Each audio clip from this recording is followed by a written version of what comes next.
In this world, dragons are magical and powerful creatures with ancient lineage, true predators, and natural enemies of humans. Because of this, there are dragon hunters who make a living by accepting missions to kill these creatures and protect the cities. There are two ways to do this. The first is by freezing the dragon's blood with silver, an aura that emanates from silver weapons. And the second way is simply letting the sunlight burn their bodies.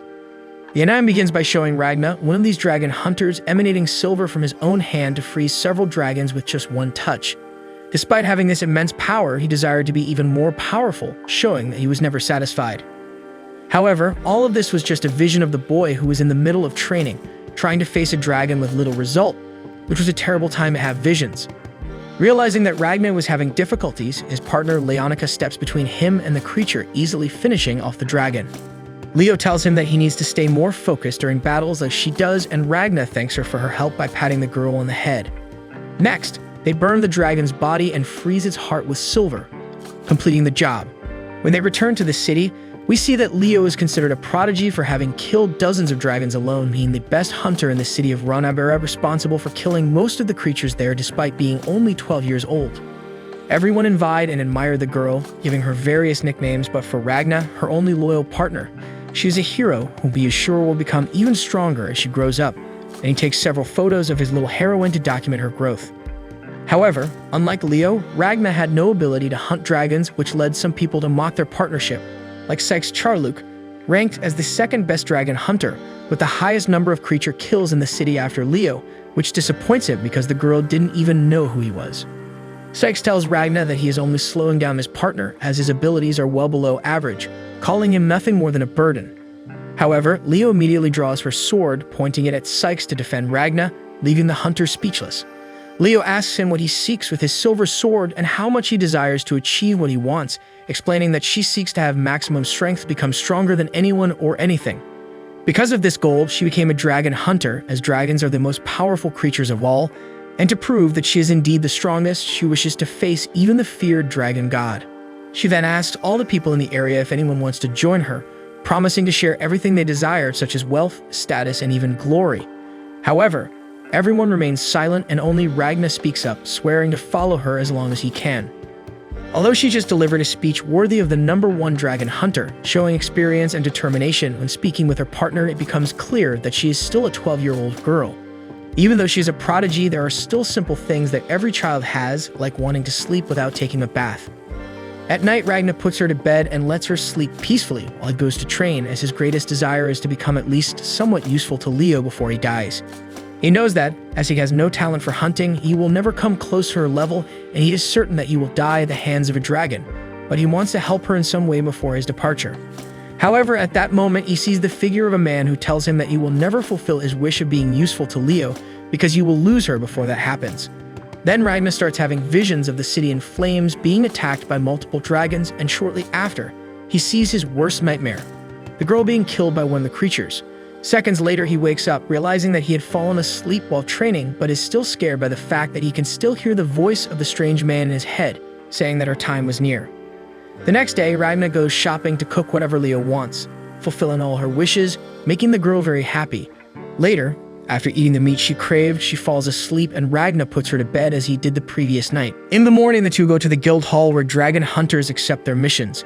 However, they are surprised to find that there is not a single task available that day because the city has not had many dragon attacks recently. So Leo and Ragna go outside for some fresh air, and Ragna notices that her hair has grown. He decides to take advantage of the free time to cut her hair, but while doing so, he remembers the nightmare he had about her. To make matters worse, that night he has the same horrible dream again and decides to spend the early hours of the morning training. However, even there he cannot find peace as he continues to hear the voice of the strange man telling him that you will lose Leo soon. Later, at a bar in the city, the dragon hunters gather to discuss the strange fact that winged creatures have been disappearing from the city for a few days. One of them mentions that the dragons were migrating eastward towards a city called Donapieru, a place that has not been attacked by them in a decade.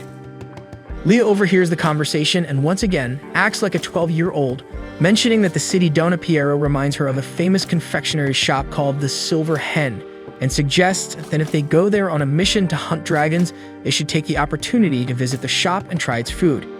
Meanwhile, Ragna still cannot shake the dream from his mind, fearing the words of the strange man and wondering if he is a vision or a ghost, feeling that he is neither of those options.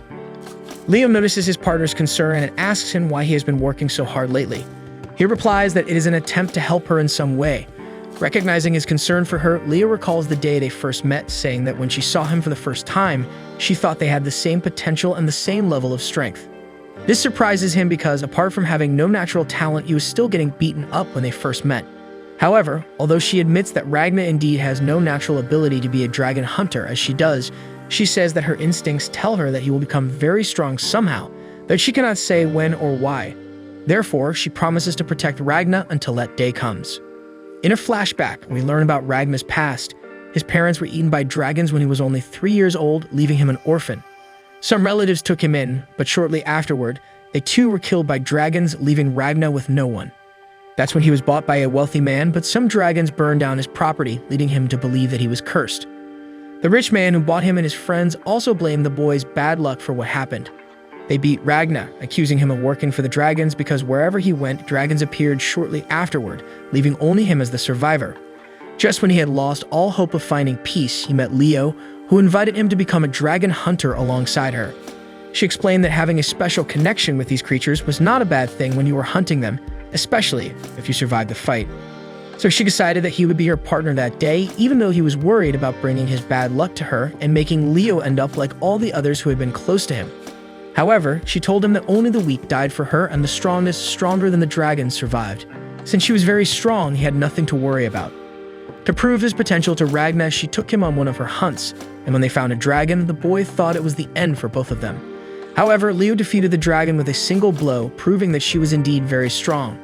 This made Ragna believe that it was safe to be near her because, unlike the others, he could not imagine a way for someone like her to die before him.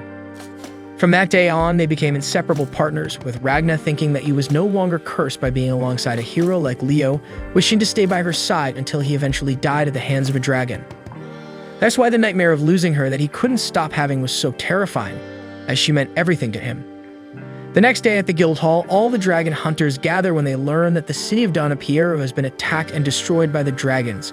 Since they hadn't suffered any dragon attacks for a decade, they thought they didn't need hunters to protect them. There, Leo asks Sykes what happened, and he explains that he heard that a horde of dragons attacked the city of Piero, and that's why the kingdom issued an emergency mission for all hunters to go after these dragons. This makes Ragna panic because he knows that this means his vision is about to come true.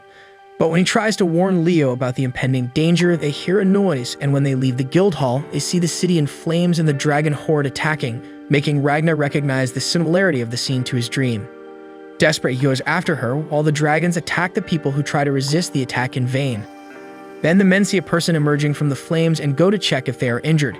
However, the blood-covered man kills them all with blades made of his own blood, revealing that he too is one of the dragons, a superior one. This terrifies everyone, including the hunter Sykes, who is the second best among them. Ragna also sees the creature in the distance and immediately realizes that those blades are exactly what will cause Leo's death.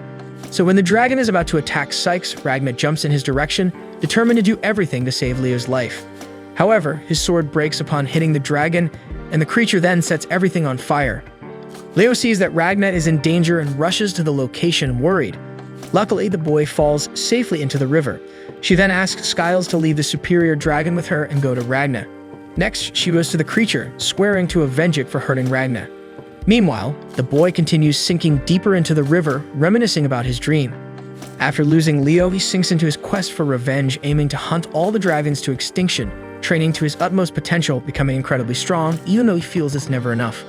He also makes new partners, but they all die, leaving him as the lone survivor, leading a life full of losses despite his efforts, reaching a point where he achieves the impossible.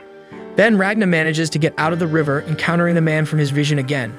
He finally realizes that this is his future self, and that maybe deep down he only wanted a chance to die but somehow always managed to survive. The man reveals that he is the future Ragna who caused his visions and expresses disgust for his past self. Despite idolizing Leo as a heroine and professing his love for her, he didn't become the strongest being in the world to keep her safe. He gained the strength he needed only after losing her.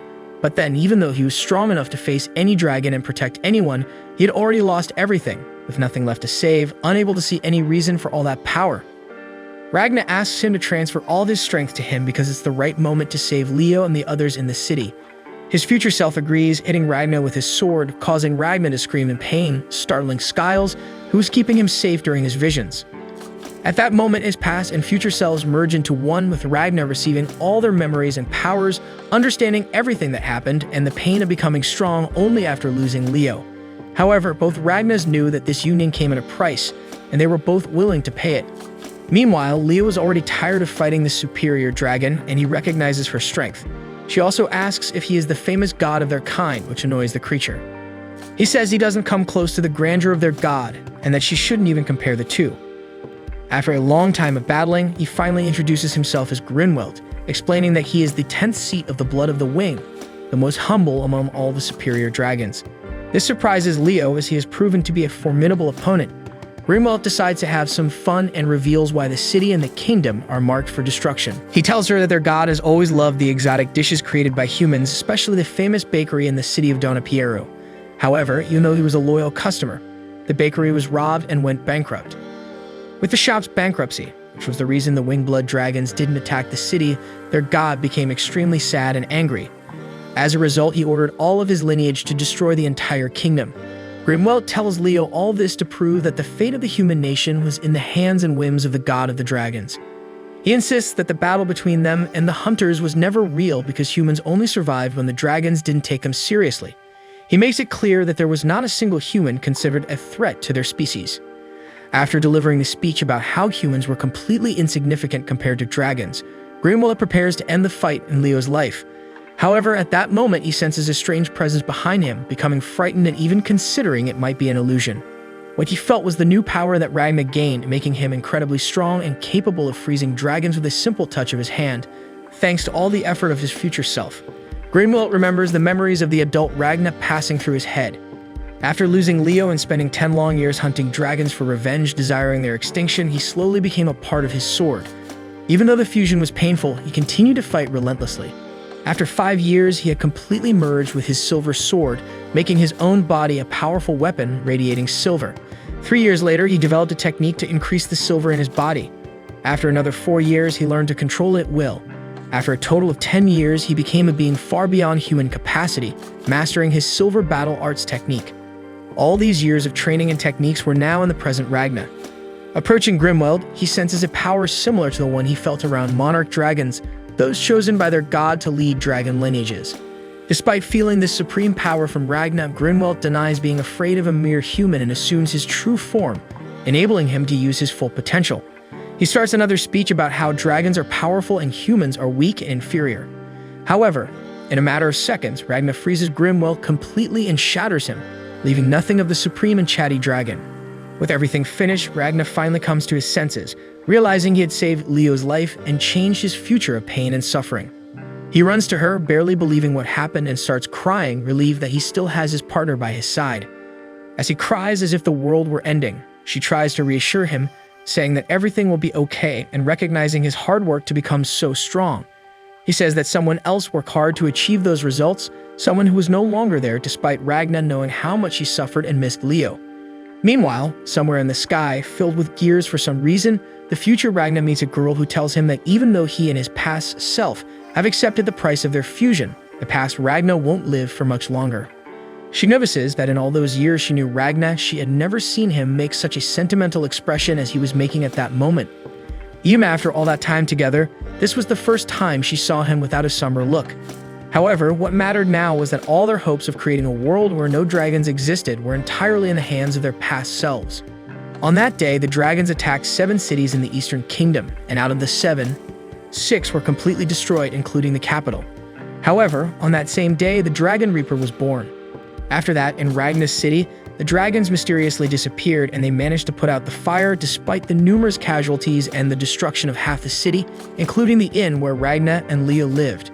So the two were left without a place to sleep and had to take shelter in the home of the hunter Skiles, with the boy still in shock that he had truly prevented his nightmare from happening. When Skiles enters the room where the two are, Ragnar tells him that the best thing they can do is leave the city and head toward the nearby border because the dragon god demanded the kingdom's destruction, and the creatures treat his demands as law, so they won't give up on attacking the place.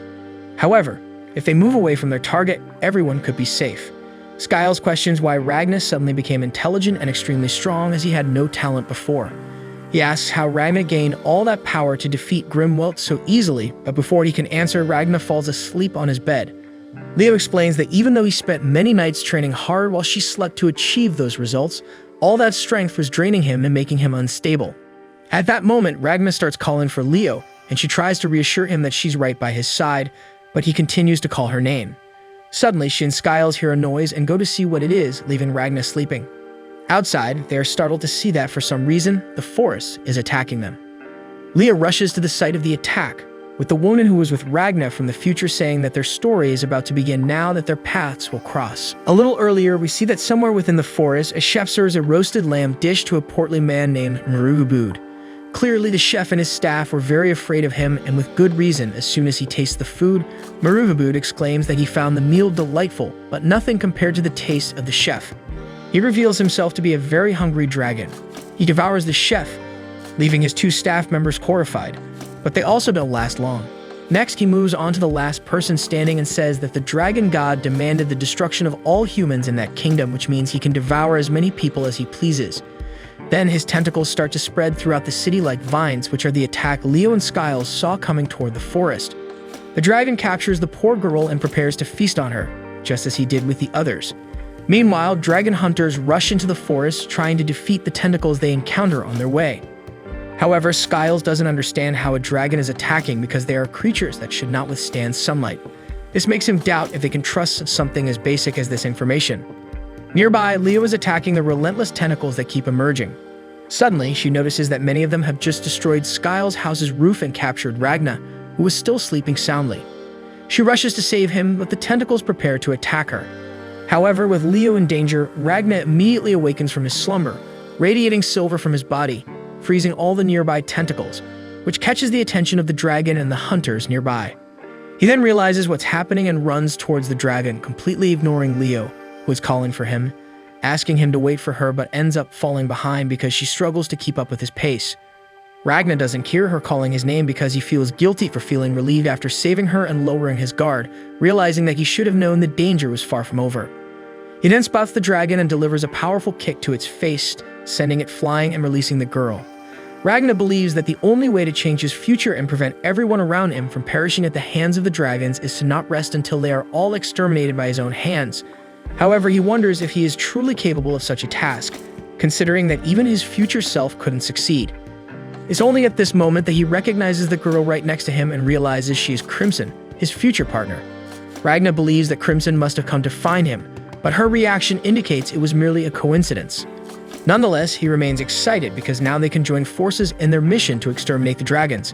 However, the girl denies being Crimson and begins to introduce herself. Ragna interrupts her, claiming her name is Eliza Yorkshire, a 14-year-old girl from a farming village, where she worked for a man whose property was attacked by a dragon and she disappeared since then.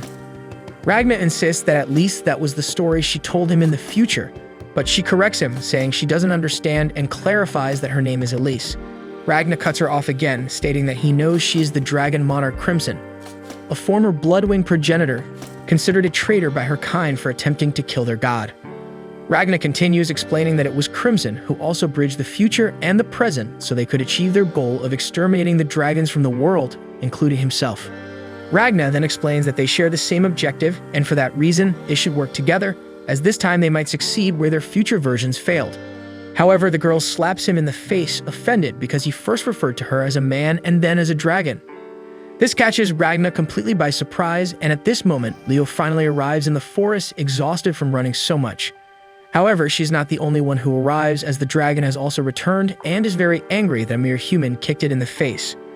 He attacks Ragna, determined to tear him apart, but Ragna tosses a small ball into the dragon's mouth, causing it to explode as he carries Leo to a safe distance from the blast. Ellis observes Ragna from a distance, and Leo looks at how everything froze due to the explosion, recognizing that her partner has become strong, just as she always felt he would, saying she just didn't think it would happen so quickly, and now it will be challenging for her to catch up to his level. Ragna then asks Leo to take the city's residents to safety at the border while he stays behind to handle something. He mentions that he will meet her once he's finished, but Leo insists that they won't part ways and she will stay with him. Ragna explains that it will be dangerous for her, but Leo points out that there's always danger in the dragon hunter's line of work and asks why he's trying to leave her behind. Ragna attempts to explain that they will only be separated for a short time, but this leaves Leo irritated.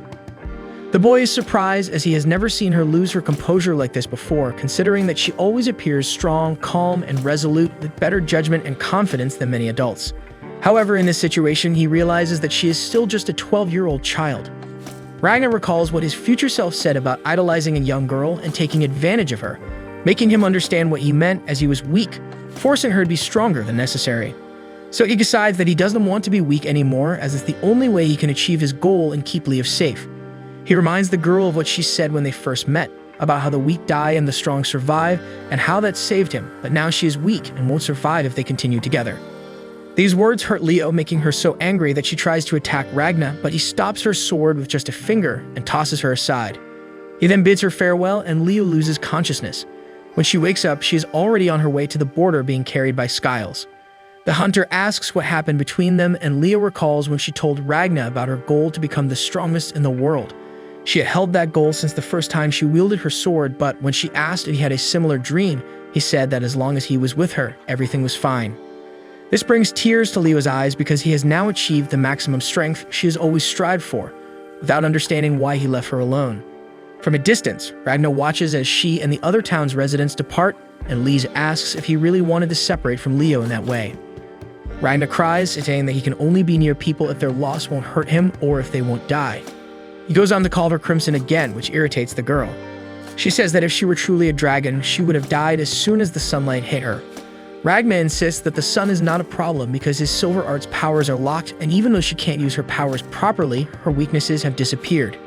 She tells Ragna to fulfill his mission of destroying the dragons alone and asks him to stop referring to her as a man. However, he says that she can change her gender and age at will, despite her continued denial of everything he says. This makes Ragna wonder if he will ever gain her trust. He remembers that the future Crimson said the story would begin when their paths crossed, even though it would take some time for her to trust him. So he tries to win the girl over by mentioning the things he knows and what he can do for her, explaining that he is well-versed in arithmetic and accounting, as well as reading and writing since he studied to assist Leo. He also says he can cook delicious dishes and perform other household chores, and he can make her life easier by doing various tasks for her, promising to do all the activities for her, just like he did for Leo. However, Lise finds everything very strange and refuses to form a partnership with him. At this moment, Ragna collapses with a fever, and while he's unconscious, she decides to examine his body, inadvertently revealing her dragon eye. In the future, Ragna met Crimson after defeating a dragon. She appeared to him, admitting she was impressed that a human body had reached such a high level of power. He quickly struck her down, but Crimson reappeared, asking them to join forces as together they could exterminate the dragons. However, as he was a dragon himself, Ragna struck her down again. Crimson reappeared once more, but this time with a different age, insisting that they work together. In the present, Ragna finally awakens, and Lise tells him that she helped him because she couldn't abandon the person who saved her. Ragna thinks he fainted because his body hadn't acclimated to the silver battle arts yet. Lise then asks if it's true that the dragon god ordered them to destroy the kingdom, and Ragna confirms it, saying they need to start hunting all the dragons right away. He explains that they had already accomplished this more than 20 years in the future, but now that they met earlier, they could start the hunt sooner. However, she continues to pretend not to understand, as no human knew her true form, and she doesn't understand how he knows about the future, as something like this had never happened before. Still, she admits that it seems to be quite fun, because while examining Ragna's body while he was asleep, she discovered he is fused with his silver sword, which allows him to generate and emit it.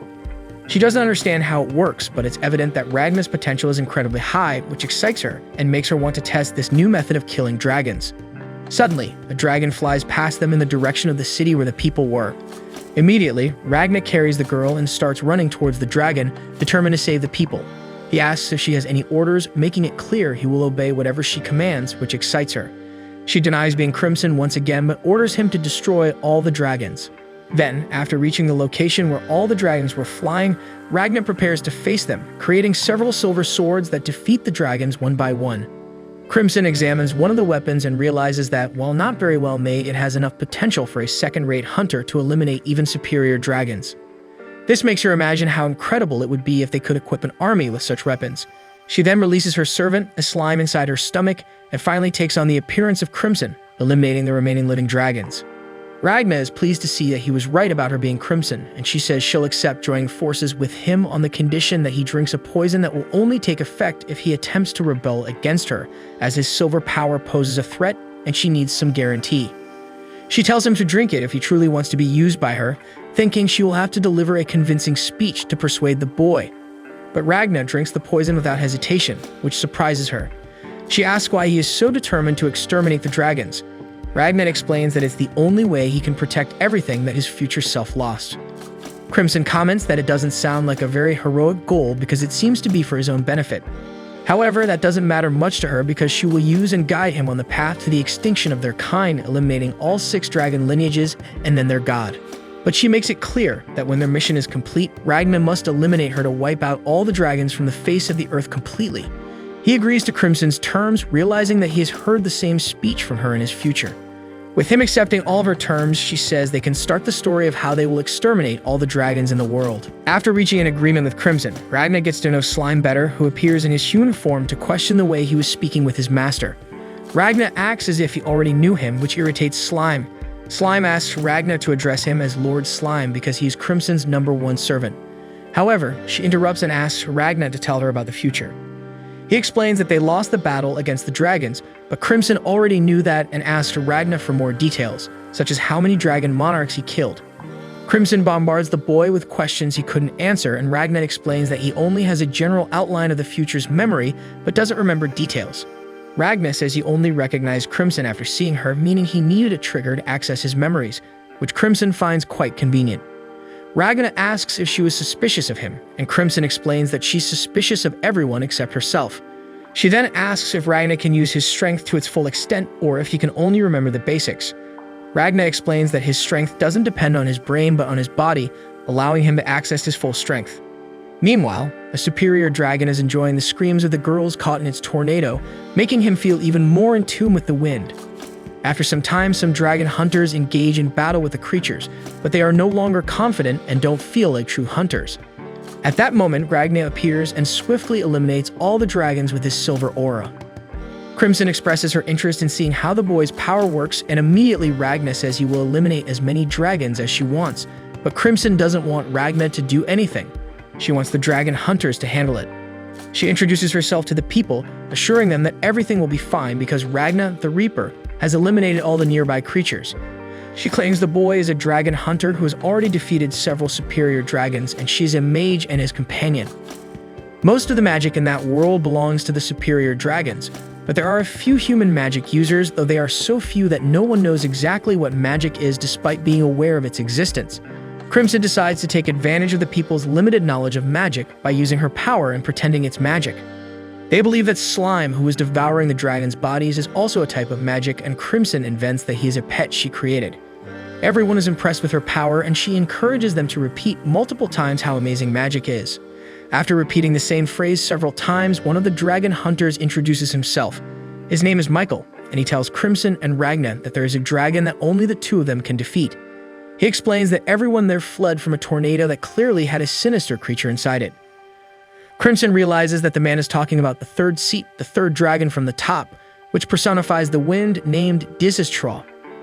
Ragna starts to leave, determined to hunt the dragon, but Crimson stops him by throwing him to the ground. The boy had exerted himself so much that he had completely worn out his muscle fibers in a way that he couldn't even stand up. Ragna hadn't realized how drained he was until she threw him to the ground. Crimson tells Ragna that he needs to remain immobile for about 3 days and asks him to leave everything to her. She then explains to the dragon hunters that the Reaper is injured and unable to move. Michael is worried and asks if she couldn't solve the situation with magic, as they were their only hope. But Crimson explains that if he exerts himself now, he could end his dragon hunter career. Another man asks if she couldn't go in his place, and Michael offers her any amount she wants, explaining that they were all willing to sell their equipment. Crimson realizes that they were willing to give up being dragon hunters and decides to have some fun. She declines Michael's offer and asks why they were so obsessed with hunting Dizistraw. After all, they were no longer in danger of their lives and could simply move on. She questions why they offered to pay any amount for the two to defeat a dragon that was no longer a threat to them. However, Crimson knew very well why they were doing this, as Dizistraw had a wide attack range. Anyone in its path had to run quickly without a moment to spare. If they all survived a dragon like that, it could only mean they heard people pleading for help behind them but ignored it to escape. After a while, they heard silence because those who begged for help had already been caught by the wind and felt the excruciating pain from its cuts. Because of this, they were now feeling guilty, as if they had blood on their hands. Michael confesses that they indeed went through all that and can't bear the voices of people still sounding in their heads. Everyone had a sense of guilt, but Michael says they knew they couldn't even scratch a superior dragon. Crimson takes this opportunity to remind them of the pride they felt as dragon hunters who protected people. Michael remembers the feeling, but at the moment, they all felt weak, seeing themselves as prey of dragons, not heroic hunters. But if the problem was power, Crimson shows them the solution in her hands, presenting Ragna's Reaper sword. She says she can't guarantee their lives, but with that weapon, they can gain the power they need to face even a superior dragon. After giving hope to everyone, she asks them to return to being dragon hunters and prepare for the hunt. And so Crimson takes them to the city of Tortir, a place full of debris. As she opens a door with her key, they see a room full of weapons, and Crimson explains that she created it with magic, leaving everyone in awe. They had never seen weapons like those, and Crimson explains that what really matters are the bullets. While Ragnar recovers his body, the men train in marksmanship to prepare for the hunt. At that moment, Crimson notices that Ragnar was acting a bit strangely. She asks if he's worried that she's using people as pawns. However, the boy says he doesn't care about that since he knows Crimson will help them win, despite Crimson repeating that she's ensuring victory, not their lives. Ragnar then confesses that he was bothered by just lying around doing nothing, and that he didn't like it when she called him the Reaper because people could lose their lives by being associated with him. Crimson reminds him that Ragnar only wants to keep those who are unafraid to lose their lives or can't afford to lose close, and that's why he chose to be with a dragon like her instead of Leo. Ragnar says that Leo isn't her concern, but Crimson retorts that she is, as Leo was the reason he was in that fight, and that's why she didn't know what would happen if Ragnar lost her. Crimson wanted the boy to destroy all the dragons and wouldn't tolerate him giving up on the reason he became a dragon hunter, making Leo important to them once they became allies. Ragnar then opens up to Crimson. He explains that he feels Leo is safer near him because leaving the girl alone doesn't guarantee her safety. But even though he knows that, he can't bear the idea of losing Leo right in front of his eyes because just imagining it feels like his heart would shatter. Crimson says she can understand him a little, feeling somewhat pleased. She suggests he should put Leo into one of his empty storage containers so he could render her in a vegetative state, ensuring she doesn't resist and remains asleep in a safe place while he finishes exterminating the dragons in the world. For the dragon, it was the perfect way to protect Leo, but obviously Ragnar doesn't like the idea at all and even tries to punch Crimson with the limited movement he had. Crimson finds the situation amusing and Ragnar calls her miserable, but the dragon doesn't care because for Crimson, that's one of her main characteristics. She then mentions how annoying Ragnar's attitude was when they first met, acting as if he knew everything about her when he knew nothing. Despite that, Crimson assures Ragnar that she will kill Diz's Troll, and that while she does that, he can continue to recover and build his silver aura. Crimson then recalls that he once said he felt cursed. So she takes a weapon and shoots herself in the head. Ragnar is horrified, but immediately, Crimson reappears in a new body, proving that she indeed lives under a real curse, and she asks him never to say something like that again. Then she goes to Slime. He says that he extended one of his eyes throughout the entire city as she asked. As a gift, Crimson offers her body for Slime to feed on, making her servant very happy. He shows her everything he saw in the city, explaining that it was all destroyed and the tornado was in the middle of it, with Diz's Troll and many people inside it, floating in the wind. He says there are 16 victims in total, all of them women, all of whom are already seriously injured and lifeless. This makes Crimson think about how lonely Troll is. But while he was busy, he wouldn't bother anyone, so she decides to take advantage of the situation. While thinking, Slime feeds on her body, becoming very excited. Crimson then says it's time to attack because there are no survivors in the city, making it much better for them. However, she decides not to reveal the entire situation to Ragnar and the other dragon hunters. And so at night, Crimson says it's time to attack and gives a motivational speech, telling everyone that that day the true dragon hunters will act and eliminate an evil dragon disturbing the city. Her words make all the dragon hunters celebrate. Then they set out for the hunt, trusting Crimson completely.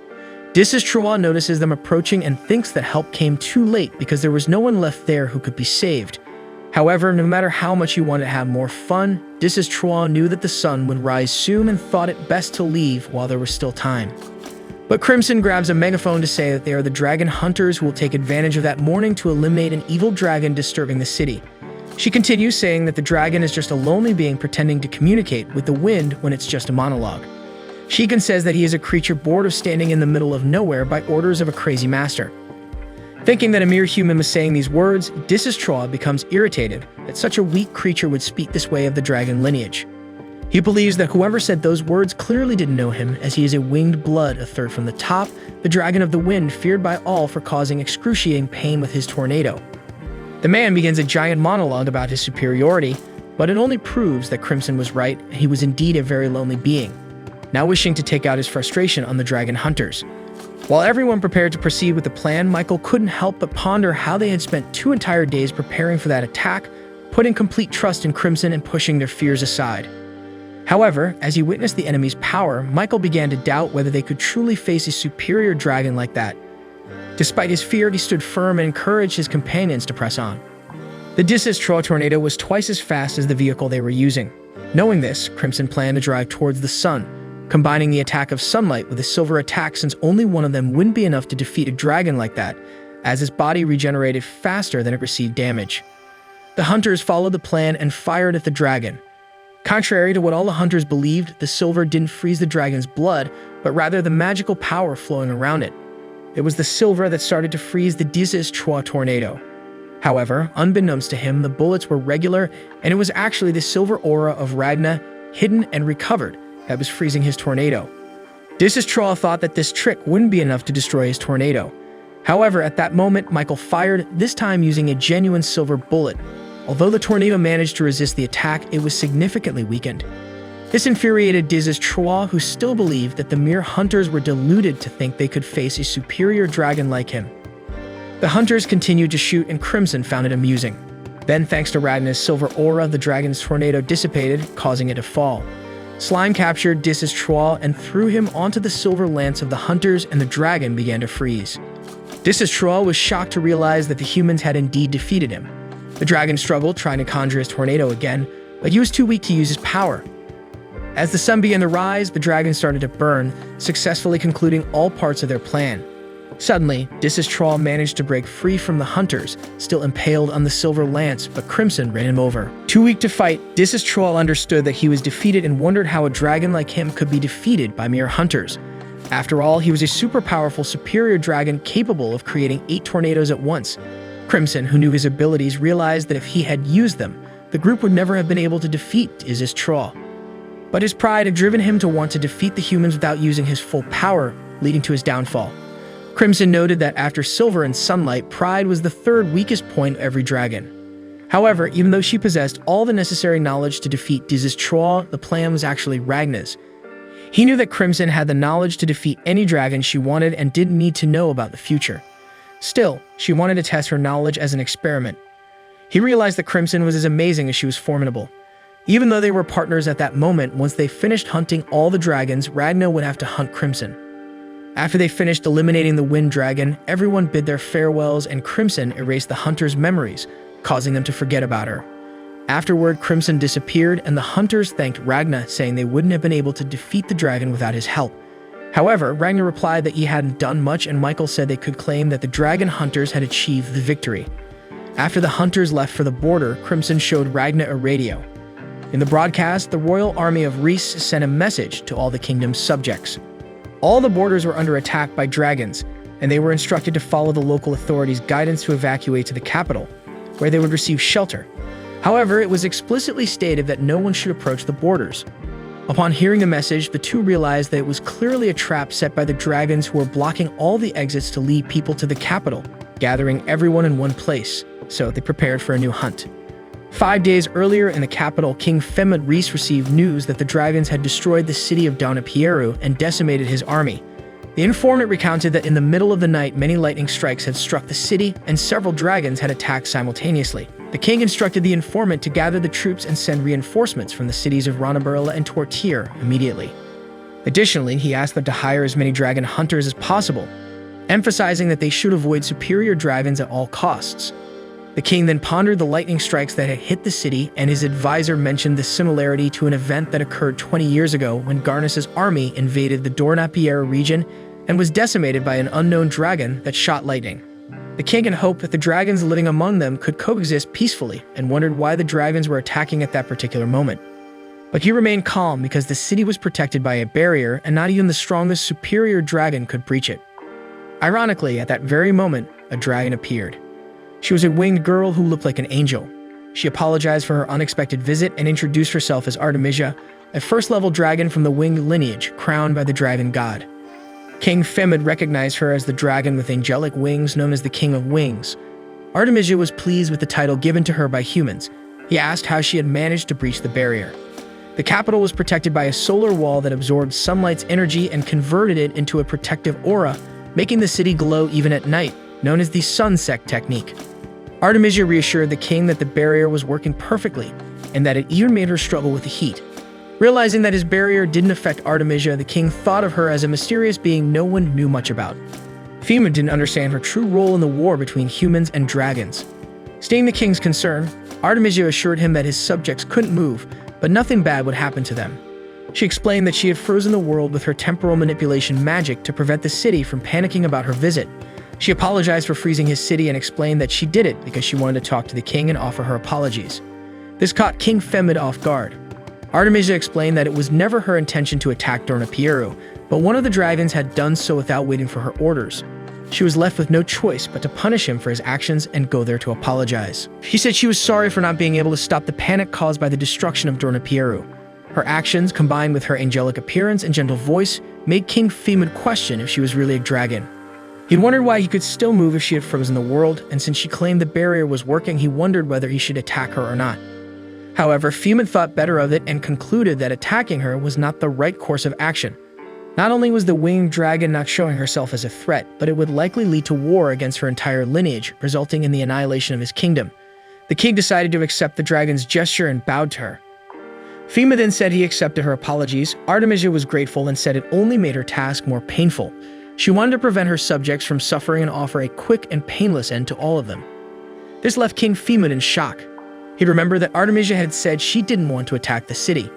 However, she clarified that she didn't want to attack the city, but Femid's kingdom had to be destroyed because that was the will of her all-powerful god.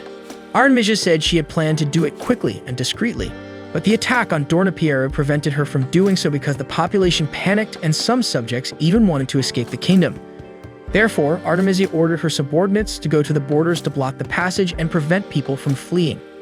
King Femid asked Artemisia to stop her subordinates, but she refused to do so. He then asked if she wished to start a war. Artemisia replied that there wouldn't be any war, only the massacre of him and his kingdom, apologizing once more for having to do it. Femid attempted to negotiate, but Artemisia said it was not possible. So, with no other choice, Femid decided to act and use the power of the barrier to launch an attack against Artemisia. His ring glowed and it caused all the city's lights to go out, concentrating all the solar energy from his barrier into a single point to strike Artemisia. However, just before releasing the attack, Femid was suddenly attacked by one of his subjects, Borgias, who revealed himself as Artemisia's subordinate. Another subordinate, Nebulime, stepped in front of Artemisia to protect her from anything that could harm the King of Wings. Artemisia thanked Nebulime for protecting her but questioned Borgias, who had fatally attacked King Femid with a devastating blow, as Artemisia had not ordered him to kill the king. She expressed her disapproval of such cruelty and decided to use her power to turn back time to before Borgias launched his attack against Femid. Everything returned to how it was before, and she apologized to Femid once more because it had not been her intention to kill him in that manner. Femid was in complete shock, realizing that he was alive again after being certain that he had been killed by the attack just moments earlier. Artemisia then explained that she had manipulated the flow of time with her magic to turn back time before the attack. Femid was awestruck by her immense power, considering Artemisia not just a dragon but perhaps a deity. However, she clarified that she was merely a servant of the true god and that it was the will of this powerful deity to destroy Femid's kingdom. The king then realized that humans could not face even the power of one of this deity's servants, let alone the power of the dragon god. Artemisia said that soon everything would be destroyed and none of them would be able to escape as it was their destiny according to her god's will.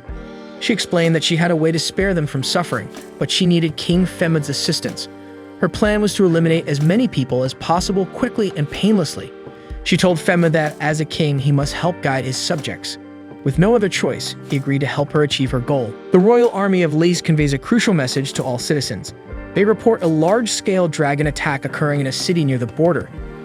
As a result, all citizens from every city should follow the royal army's instructions and evacuate directly to the capital.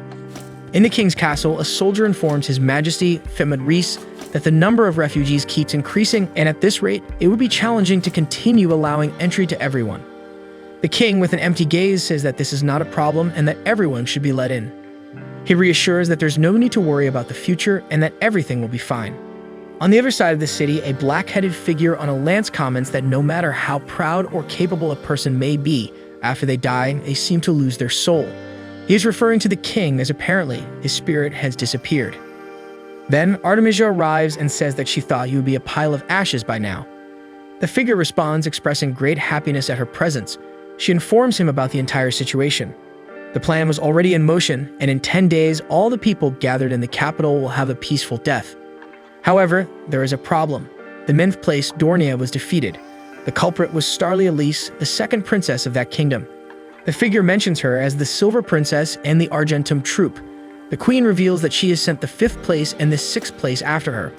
The figure questions if she would prefer him to go after her, but she responds that she has another mission for him. The 3rd place, Disistroal, the 8th place, Marugabud, and the 10th place, Grimwelt, disappeared near the southern border. The figure suspects it might have been the Solarian or another dragon lineage, but the elder says it's a completely unknown threat. Then Artemisia hands over her heart to the figure, allowing him to regenerate his entire body. Artemisia mentions that his punishment is temporarily suspended and orders him to subdue the insurgents. It is then revealed that he is the 2nd place, Woltekamui. He accepts but asks if he'll get a kiss as a reward. The queen gives him a smack in the face and tells him that he never learns his lesson. The demon has fun irritating his progenitor. Artemisia urges him to go, but he asks for a moment to enjoy it as he is a very fast being. Then in the form of lightning, he flies away. Suddenly, we see Ragna from the past in a desolate land surrounded by all the mature dragons. He came there while chasing the winged blood but was captured and pinned down with needles piercing his arm. Once again, he survives without doing anything and starts screaming with anger, but Borgias kicks him in the stomach and orders him to be silent.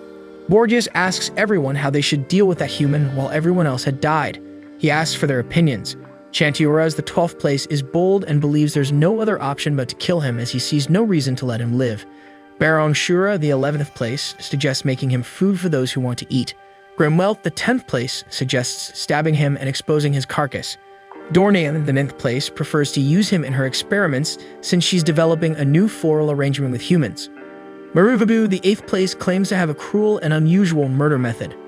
Ultozora, the 6th place, expresses no interest in that terrible and pathetic man, so they can do as they please. Terratectra, the 5th place, is also indifferent. Nebulum, the 4th place, believes they should kill him in the least painful way possible. Disistroal, the 3rd place, wants them to finish it quickly because the humans' moans are very annoying. Ragna can't move even an inch. He laments that the only thing he can do is groan. He wonders why he's still alive and didn't die that day with Leo. Ragna is frustrated with his weakness, but at least this time his life won't be spared, so it's alright. After all, he's tired of everything and just wants to finally find peace. Woltekamu realizes that Ragna wants to die and lifts him up by the neck, saying they now have a decision. They won't kill Ragna so he can burn in the fires of his own hatred and despair at his weakness. Dissis says he doesn't care about Woltekamu's selfish opinion and tells him to get it over with. Woltekamu questions when they became so soft-hearted.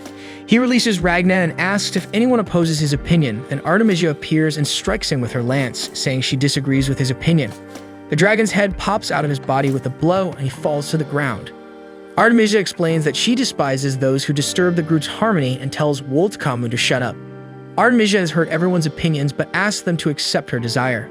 She says she would like to welcome him as part of the lineage. Everyone is surprised and Woltekamu, as he puts his head back, questions why she wants that. However, he is hit again by Artemisia and falls to the ground. The queen approaches and introduces herself as Ultimacia, the progenitor of the winged blood. She notices Ragna's sword and recognizes it as one used by dragon hunters from a kingdom that once existed. Despite being a lovely country, she destroyed all of them, except Ragna, who survived that day and also survived today. She is very pleased and believes it must be God's will, so he has permission to live. Ragna has no idea what she's talking about. Then Ulto explains that being part of the lineage means an invitation to be transformed into a dragon. The others explain that despite people thinking that superior dragons like them are menial dragons who can assume human form, that thought is entirely wrong. In reality, inferior and menial dragons are mere beasts born from their blood. They, mature dragons, used to be human but received blood from their progenitor and transformed. Therefore, Ragna should be happy because he will receive the gift of evolving into a life form far above humans. However, Ragna absolutely does not want to become a dragon like them, as they killed Leo and many other people he cared about and could come to care about. Ragnar hates the dragons so much and refuses to become one, but he doesn't have the strength to say a word. Ulto says that if he becomes part of the lineage, all of his hatred will disappear, just as Ulto's did. Artemisia says that despite the nonsense Wolt Camus spoke earlier, she wants to save him from that hell. She creates a blood blade with her powers and says she will stab it into his heart. When she does that, the transformation will begin. Ragnar uses his last strength to beg her not to do it, but she asks him not to be afraid, as he won't cease to be himself. However, the way he sees the world will change. Artemisia plunges the blood blade into Ragnar's back, piercing his body and going straight to his heart. His transformation begins and he screams in agony. So Ragnar wakes up startled in a train carriage next to Crimson and Slime. He mentions it felt like he was having a fun dream, so he didn't wake him. He also tells Slime to keep quiet. Crimson asks if he remembered anything useful. Despite Crimson being a jerk, he's still better than Ultimacia, as her gentle demeanor while killing countless people is terrible for Ragnar. He promises to hunt her down no matter what it takes because he's stronger now. Crimson still doesn't know how much of his own power Ragnar can use, and he's also unaware of the price that must be paid to use it to its full extent. So he prefers to wait a few years and fully prepare to kill Ultimacia. However, the queen must already be aware of the strange activity near the border, and by now, Woltakumbu must be free because he's the most powerful fighter of all. Without his protection, this is the perfect time to set an ambush against Ultimacia. So if Ragnar defeats the queen, it's a bonus. But if he loses, Crimson will save him because he's an irreplaceable tool. The train approaches the capital, and they plan the next steps of their operation and how they'll secure an audience with the winged progenitor. In the capital, through a vision, Artemisia asks God, who appears as a child, if he wishes for everything in Lys to be destroyed. The child asks what Lys is. Artemisia deduces that this country no longer exists in God's mind. Therefore, everything in this world that isn't in God's mind must be obliterated. After all, they are God's members, and the lineage exists for that reason. She weeps for all the members of the lineage who have died because none of them served as God's members. They weren't fit to be part of the lineage. She pleads to at least let the destruction of that country be an offering. Amid the citizens, Smile is impressed by the size of the capital. Crimson explains that they are in the new district, the commercial center of the capital. It's the most bustling region of the city, and they are just crossing the second castle wall to enter the old district. Moreover, Crimson asks that from now on, they address him only as Veronica. When they look to the side, Ragnar is vomiting. He explains that he gets sick in crowds. Crimson thinks it's a joke and an improper weakness, given that he survived in Ronabera, which is also a large city.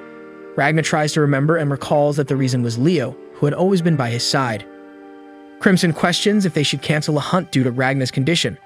However, he promises that he will be fine because no matter what happens or how sick he is, the moment Ultimacia enters his line of sight, he will hunt her. So Crimson supports Ragnar on his shoulders to continue. He asks him to pretend that he's Leo by his side, but Ragnar says he will never be like Leo. After some time, the trio arrives in the old district. Crimson prepares for the operation, but Ragnar is very unwell.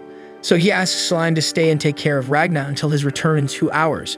Crimson orders Slime not to get into trouble, move unnoticed, and not mention the enemy's name out loud. Crimson leaves the two and moves through the crowd. He notices that despite the many people, the flow of evacuees should have already exceeded the city's limits. He wonders how it can still accommodate more people. There's only one explanation. They are gradually reducing the number of people by secretly eliminating citizens. Meanwhile, Nebulum finishes the selection of people for the day, just waiting for nightfall. Borges asks where the progenitor is, and Nebulum replies that she went to see the situation of the evacuees. Borges is furious because it's their duty to oppose the queen's whims. Nebulum explains that the progenitor is in the old district. In another part of the capital, Lieutenant General Rowan enjoys dinner with 2 beautiful women. He flirts with the ladies and suggests they go up to his room. However, Crimson arrives and asks if he can join the conversation, already knowing Rowan. Minutes later, the lieutenant is on his knees asking Crimson, calling him by the name Veronica, to notify him when he's coming so he and his servant can prepare a proper reception. However, Veronica smacks Rowan and reminds him that he ordered him to gather information while posing as a high-ranking army officer, but seems more focused on having fun. So Veronica asks another servant named Chimera to appear as well. She comes from outside the window, transforming from a feline to a human, and pledges her loyalty to her master.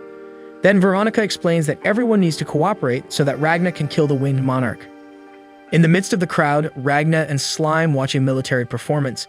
The soldiers lower a large curtain, revealing petrified dragon heads that start to catch fire. The captain promises that the Royal Lace Army will kill every last dragon and keep its population safe. Ragnar steps away and bumps into a hooded girl. He looks and is shocked to realize it's Ultimacia. Then he remembers what Crimson said earlier. If he ever encountered her, he should, under no circumstances, fight her alone. If that happens, the hunt would be over. Sensing Ragna's odd behavior, Ultimacia approaches and asks if he's feeling unwell because he looks extremely pale. Crimson informs his servants Golem and Chimera that Ragna will be fighting Ultimacia. Therefore, they all need to cooperate so they can kill the Winged Monarch. Golem questions this as he thought their only job was to keep an eye on the blood of the wings while they destroy the country. However, Crimson reveals that he has discovered something intriguing called Ragna, and because of that, the situation has changed. At that moment, they had a great opportunity to hunt down the Winged Monarch. Golem gives advice saying they shouldn't challenge Ultimacia now. However, Crimson disregards his advice and the servant becomes indignant. Using his reconnaissance drone, he saw the exact moment when the Winged Monarch took control of the capital while using her time control magic. Golem asks his master how he will overcome something like that. He asks him not to worry as only Ragna will fight, not them. The boy's combat skills are greater than those of the two servants. Thus, Golem is relieved to have such a powerful ally, but he remains concerned. He can't help but wonder what it really means to be strong when facing the power to control time. Meanwhile, Ultimacia encounters Ragna and asks if he's feeling well because of his appearance. Ragna is torn by his thoughts as a part of him wants to follow Crimson's instructions and avoid the fight, but another, manifested by his past self, wants relentlessly to attack Ultimacia at that moment. She is alone, and this is a great opportunity, even though she shows no apparent hostility. He is hesitating, but his thoughts are consuming him from the inside. Back with Crimson, Golem and Chimera bicker like children. The servant asks for permission to do the job alone, claiming that her partner is overwhelmed by cowardice. He calls her a brainless bird-brained beast, and she finds it amusing to hear that from a noisy pile of scrap metal. Golem starts teasing her by asking her to solve basic math problems, and while he can answer quickly, she struggles. He doesn't tire of taunting his colleague until Crimson approaches and smacks him with his fan. Like a mother separating her children in a fight, Crimson tells them that they are works of art he created with his knowledge and skills, even though he used different approaches for each. Therefore, insulting each other is the same as spitting on their master. Crimson forgets what they were talking about, and Golem shows his fly-shaped drone. The servant uses the drone to project images of the Winged Monarch using her time control magic.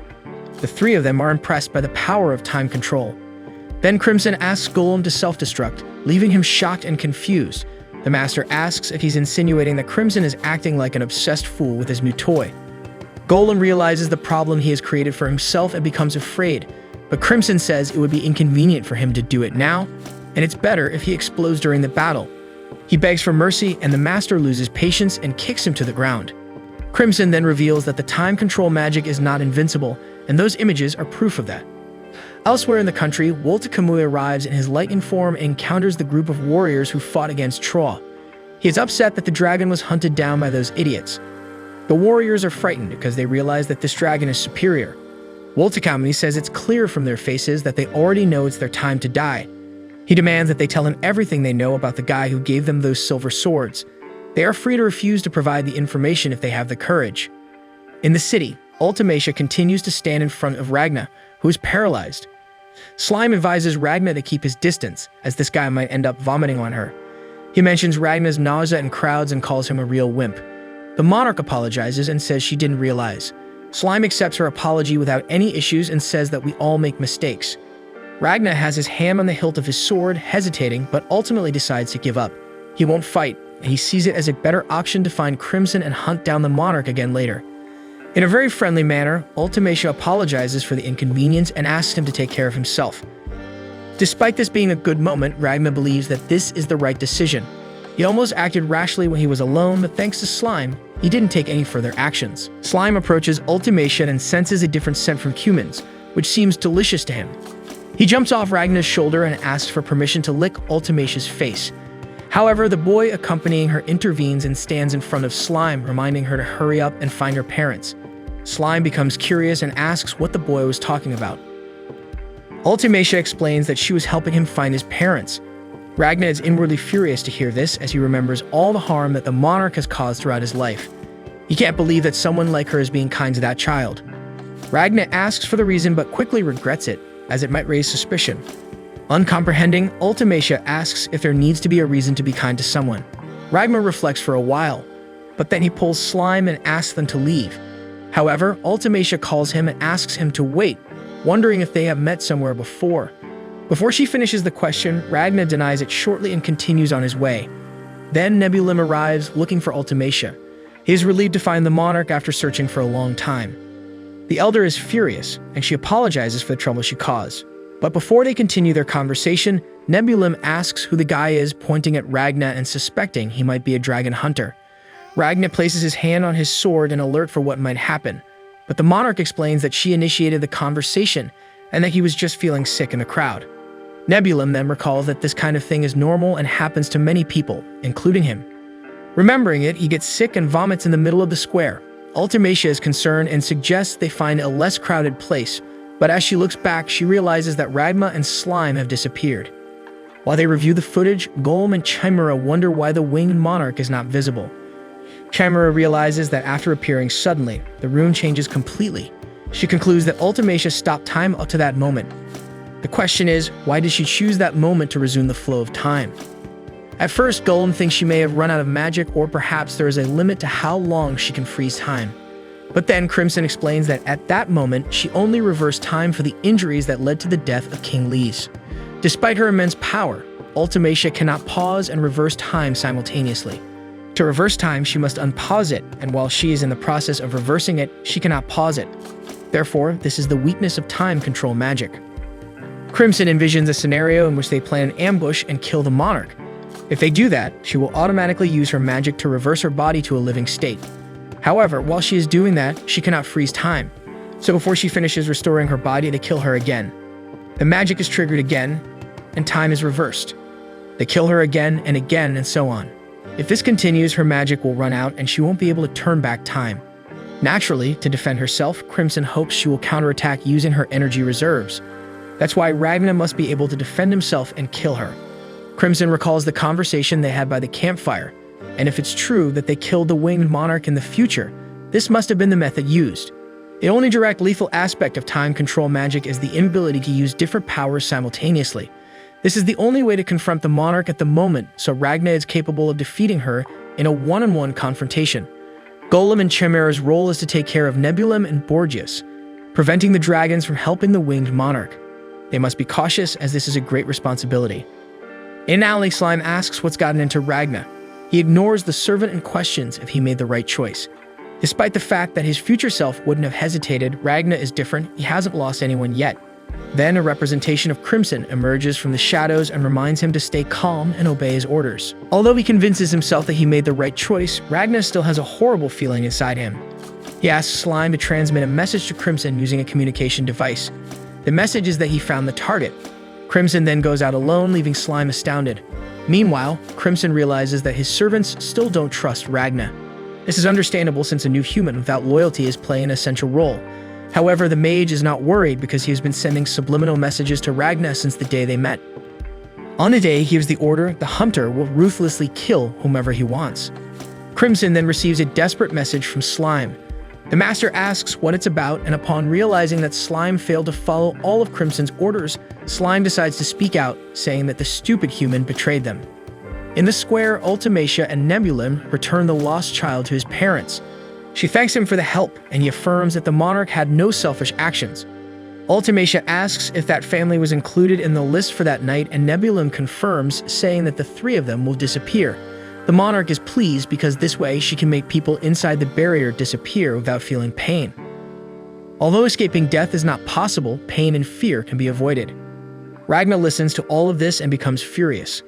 He approaches Nebulim from behind and says he wants to start over. He reveals that the reason he was sick before was actually the fear of not being able to use his power fully to accomplish his mission. Ultimacia apologizes because she had no idea what he was talking about. Then she calls for Nebulim, but realizes that he has been frozen. The petrified dragon's body falls to the ground, shattering into pieces. Ragna wields his sword, ready for the fight, and apologizes to Crimson. If he doesn't fight at that moment, his oath to kill all the dragons would have been in vain. Finally, Ultimacia realizes that this man is her enemy and assumes her angelic form. She begins to invoke her magic, but before she even notices, Ragna hits her with several swords and kills the monarch. Time control magic is activated, and she starts to regenerate her body, but before it is complete, Ragna strikes her and destroys her body. The monarch is thrown away. The citizens are in panic and flee. The magic is activated and the rewind begins once more, but it takes 2.88 seconds to complete. In that time, Ragna kills her once more with his silver sword. Ultimacia is killed so quickly that she doesn't even have time to express her feelings. She decides to counterattack, but Ragna is more powerful and hits her numerous times. He tells her she can rewind time as many times as she wants. The monarch tries to use her powers, but Ragna is much faster, and before she can release her magic, he impales her with his silver swords all over her body.